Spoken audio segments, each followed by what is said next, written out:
अस्सलामु अलैकुम वरहमतुल्लाहि वबरकातुहू। आज एक और हवाले के साथ हाजिर है। और मिर्ज़ा कादियानी को एक इल्हाम हुआ था जिसकी उसे ख़ुद होश नहीं थी। आइए हवाला देखते हैं। जिस किताब में से हवाला पेश किया जा रहा है उसका नाम है डॉक्टर सैयद अब्दुल सत्तार शाह।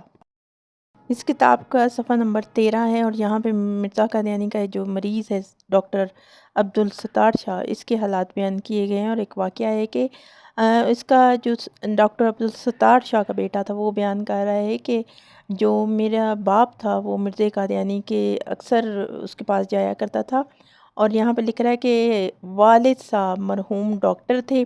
हर 3 साल के बाद 3 माह की रुख़सत लेकर हज़रत साहब की सोबत से इस्तिफ़ादे की गर्ज़ से कादियान आ जाया करते थे और हजूर इन्हें अपने मकान में ठहराते थे।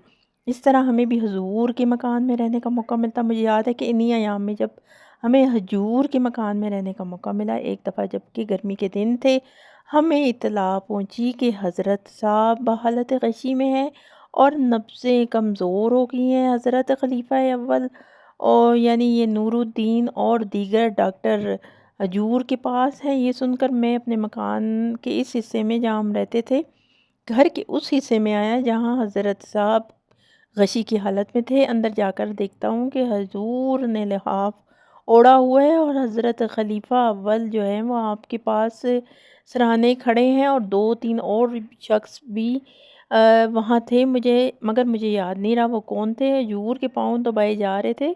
थोड़ी देर बाद हजूर होश में आए और कहा कि मुझे इल्हाम हुआ है।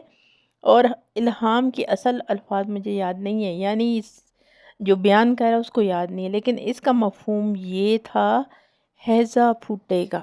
अब देख लीजिए कि वाक़यात कहानियाँ क्या-क्या हैं कि मिर्ज़ा कादियानी को जो है वो कह रहे हैं गशी तारी थी और ऊपर से उस पे जो है वो इल्हाम नाज़िल हो रहा था। और इल्हाम भी क्या कि हैज़े की आमदन होने वाली। अब ये हैज़ा किसको होने वाला था? मिर्ज़ा कादियानी तो ख़ुद भी हैज़े से मरा था। अभी अपने मुतालिक था या किसी और के, ये नहीं उसने वजाहत की।